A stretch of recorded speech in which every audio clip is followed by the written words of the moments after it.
Iddo Benzeevi, President and CEO of Moreno Valley-based Highland Fairview, wants to build what city officials say would be the nation's largest master-planned warehouse complex. He already has built a 1.8 million square foot Skechers distribution center on the east side of Moreno Valley. And I'm here to give you a very brief description of what the project is about. Some of you may have seen the city's presentation a while back. They actually produced a video which I've seen and I thought was well done in describing what the project is all about. So we developed a plan that we call the World Logistics Center. In terms of where it's located east of Redlands Boulevard, south of the 60 freeway. The eastern boundary is Gilman Spring Road, and the southern boundary is approximately where State Fish and Game properties. And so it encompasses a large area. It's about 3,800 acres altogether, and will produce approximately 42 million square feet of logistic corporate type buildings. Some of you may be familiar with the Skechers building that's out in the East End off of Theodore. This is the type of buildings that the World Logistics Center will be made out of. These are considered high cube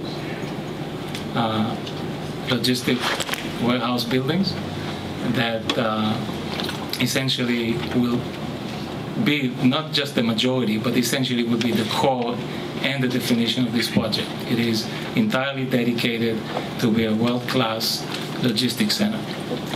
Benzeevi listened for 2 hours as about 24 people spoke for and against the proposed project.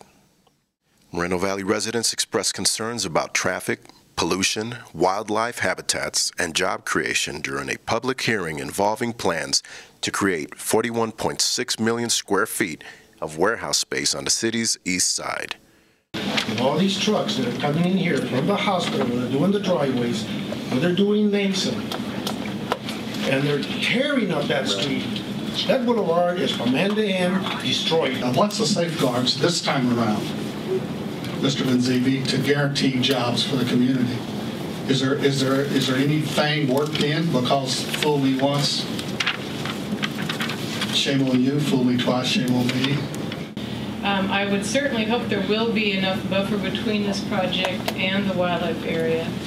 I also want to point out that people think that maybe the open fields and dirt is a waste of land, but it actually serves a lot of good raptor habitat. The single project proposes to build over 40 million square feet of new warehousing space, equal to approximately 5% of the region's existing total warehouse space.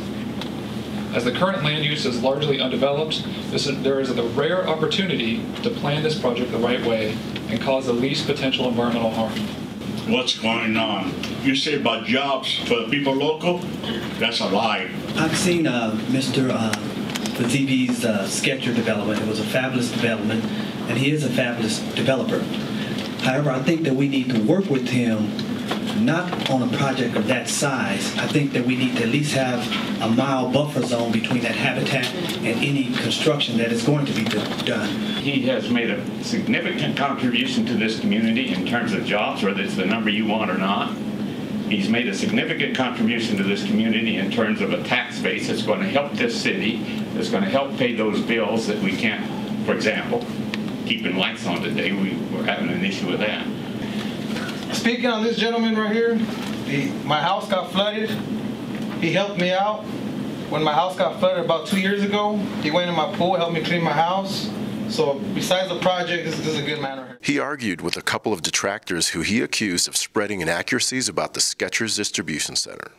And you keep on repeating the same mistruths, fear-mongering, coming up, calling people by names and accusations which are totally unfounded. So it is something that impacts all of our lives here. And there is a balance to be struck.